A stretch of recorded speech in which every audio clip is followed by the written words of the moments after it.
Hello, welcome back to the GDA podcast, episode 7, match week 9. The latest news is that Joel Matip has signed a new contract with Liverpool that will last until 2024. And also, Manchester United youngster Mason Greenwood has also signed a new contract, which will see him at Manchester United till the summer of 2023. And also, Bulgaria coach Krasimir Bolakov has this afternoon resigned following the fallout of racist abuse to the England players on Monday night. The entire Bulgarian FU committee have resigned because of the Bulgarian fans' actions. Also, Jadon Sancho has been dropped and fined by Borussia Dortmund ahead of their clash against Borussia Mönchengladbach after reportedly returning back late from international duty with England. The Champions League was on the past 2 days, and Toni Kroos has, on his 100th Champions League appearance, has made 100 appearances for Real Madrid, with the likes of Andre Pirlo, Zlatan Ibrahimovic, Cristiano Ronaldo, and Thierry Henry. Kylian Mbappe is the youngest player to reach 15 Champions League goals, with Messi having 21 years and Raul having 22 years.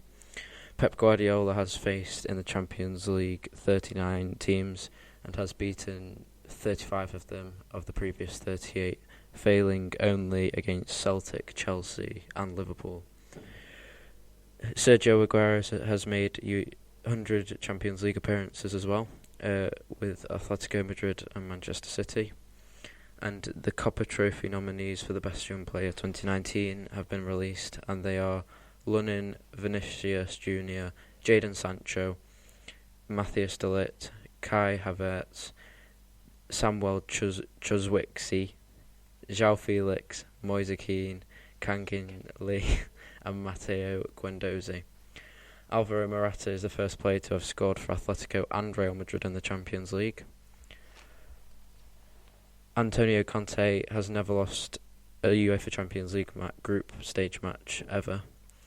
And Erling Haaland is the top scorer in the Champions League ahead of the likes of Lewandowski, Sterling and Serge Gnabry. He's averaging a goal every 33 minutes in the Champions League. Haaland has now scored his first 3 Champions League goals in his first 3 appearances. Benzema is the only other teenager to do that. Also this week, an FA Cup tie was abandoned after alleged racism. The FA Cup tie was abandoned in the 64th minute with Yeovil 1-0 up before the home side left the field of play. And also, a Manchester United fan was ejected from Old Trafford during Sunday's clash with Liverpool over alleged racist abuse. And at the age of 22, Gabriel Jesus has already scored 50 goals for City. What an achievement. And also, a Chelsea scout, the Chelsea scout Piet de Viza, I don't know how to say it, has said that Chelsea need to sign Nathan Ake back if they have any chance of reaching Champions League football. Youssoufa Moukoko is the youngest player to ever score in the UEFA Youth League at 14 years, 10 months and 29 days for Borussia Dortmund. I mean, I'm older than that, and that makes me feel old. Also, in the youth news, Bolton under-23s played Sheffield Wednesday under-23s and beat them 4-2 away from home. Bolton played a very, very young team. They had 4 5-year scholars, 4 second-year scholars, and 3 under-15s in their squad. Wow. In kit news, Bolton have released their away kit. What do you think, Alex? Well, it's very, very similar to the home kit, probably because they didn't have enough money to redevelop it. But just changing the colour has made it so much nicer. Home Bargains doesn't stand out as much now because of I'd call that luminous yellow rather than green. Or lime. Yeah, probably lime. And it looks good as well. They also got their first win in it last week, so... It reminds me of the Man City kit last year on the arms, where it was a bit like different fades of the colour. So last year for City it was like dark blue and then a lighter blue. For Bolton it's bright lime and then it goes into black, which is quite nice. I tell you who would look good on. Alan. Alan, if you want a Bolton kit, head to boltonwanderers.com and get this kit, please. Now it's time for Goal of the Week. My Goal of the Week is Marcel Sabitzer's against Zenit St. Petersburg, and which was a match score of 2-1 to Leipzig in the end. I think it's Timo Werner puts a cross in, and then it comes out to, I think, one of their midfielders. I can't remember his name, and it goes to Marcel Sabitzer on the right, gets it, controls it because it's coming down to him. So then he touches it, so it goes on the floor, and then slices it into the top left. My goal of the week was Gylfi Sigurdsson's for Everton against. What a surprise! Against West Ham. West Ham are putting all the pressure on. Everton go down the other end of the pitch with Moise Keane, a lovely bit of skill. He passes it to Richarlison, who loses the ball, but then it is regained again by Moise Keane, knocks it to Richarlison. He plays it to Sigurdsson on the edge of the box. He goes to shoot with his left foot, turns Mark Noble, who comes sliding in, leaves him for dead, and curls it into the top right corner with his right foot. You can tell he's watched that goal over 1,000 times. Yeah, I'm Bernard's special shout out for that goal. We're only having 2 this week because there's no Joe. Now it's time for Premier League score predictions. The first game is Southampton versus Leicester on Friday Night Football at 8 o'clock. Leicester won 2-0 last week against Burnley, which was a great result for them because Burnley was very close to getting a point with Chris Wood, but he fouled Johnny Evans when it was going to the goal. But I think Leicester will win this one. I know it's away, but I think they'll win 2-0. Yeah, Leicester have been in good form. They have been winning by like 1 or 2 goals, except from the Newcastle match where they thrashed them. And I think they're going to slip sometime, so I'm going for a 1-0 Southampton. Vestergaard winner, 90th minute header. Very precise.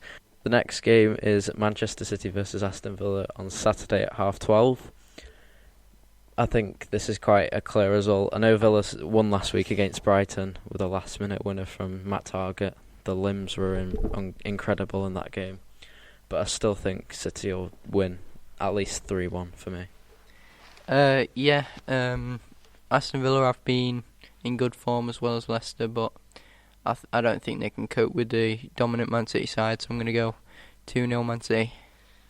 The next game is Watford versus Bournemouth at 3 o'clock. Watford are currently 20th in the league. Not a very good start to the season for them, and I don't think Flores has made much of a difference. So I think Bournemouth will win 2-1. I think Watford have not won this season yet, but I think it is coming. And Bournemouth haven't been in the best of form lately, so I'm going to go 2-0 Watford. Really? Yes. Why? One word. Deulofeu. One word. Callum Wilson. That's two words. Oh yeah, that's 2 words. The next game is Brighton versus Everton. Everton won last week. Very convincingly, actually. So I think they'll win this one 2-0. Yeah, it's a bit of a weird one with Brighton. They beat some good teams like Tottenham, but they can slip against smaller teams. So I'm probably going to go with a 1-1 draw because going to Brighton is quite a hard place to go. The next game is West Ham at home to Sheffield at the Olympic Stadium. A 3:30 kickoff on Saturday. West Ham started the season quite well, but they have been dipping as the season gone on.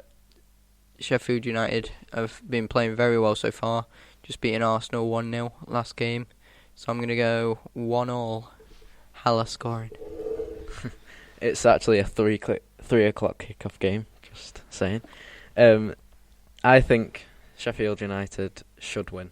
I know it's away and they've got a really good home record, but I still think they'll win 1-0. I just added 30 seconds because of how long it takes Mark Noble to run the whole length of the pitch. Ooh. The next game is Burnley versus Chelsea at 5:30. Chelsea won last night against Ajax. Very good result for them and Frank Lampard. I think they'll carry on that streak and win 2-0. Yeah, they did just beat Ajax at Ajax, which is quite hard to do. Frank Lampard was actually told in a press conference that he was scared of Ajax, but he did come back very well and said something along the lines of them were scared of Burnley or something. So I'm going to go 2-0 Chelsea. I mean, I think you should be scared of Chris Wood with his big head. Oh, yeah. The next game is Newcastle versus Wolves at St James's Park at 2:00. I think Wolves will win this one 2-1 with Jota scoring. It's a bit of a hard one with Wolves, as well as some other teams like Burnley and stuff. Newcastle, also a bit unpredictable, so I'm going to go 1-1. The next game is Arsenal versus Crystal Palace. Milivojevic has had 6 yellow cards for Crystal Palace this season.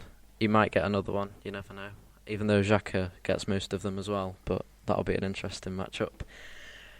Anyway, I think Arsenal should win this one, but Palace always come up with something, so I reckon 3-1 Arsenal. Yeah, Crystal Palace are always better away from home than at home. Last season they did beat Arsenal at the Emirates 3-2 with Benteke scoring, which was a surprise, but I don't think they can do it this time. I'm going to go 1-0 to Arsenal.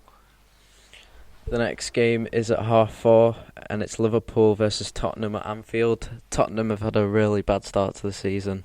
I know their position doesn't act like they should be there, but... They're 7th, aren't they? Yeah, I know they're 7th, Lost but... 3-0 to Brighton.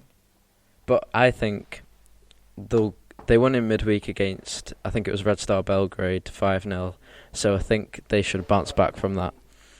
So I don't think they'll bounce back against Liverpool, because Liverpool, the dominance force that they are, unless they park the bus like United did. But I think Liverpool will win 2-0. I think Liverpool have got it in the bag, 3-0 easy. The next game is Norwich versus Manchester United at 4:30 at Carrow Road.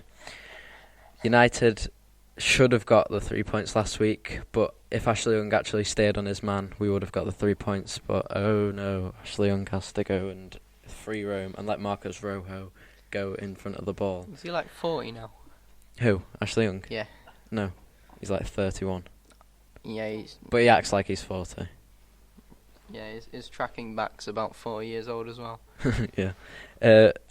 Norwich are a good team, to be fair, with the passing.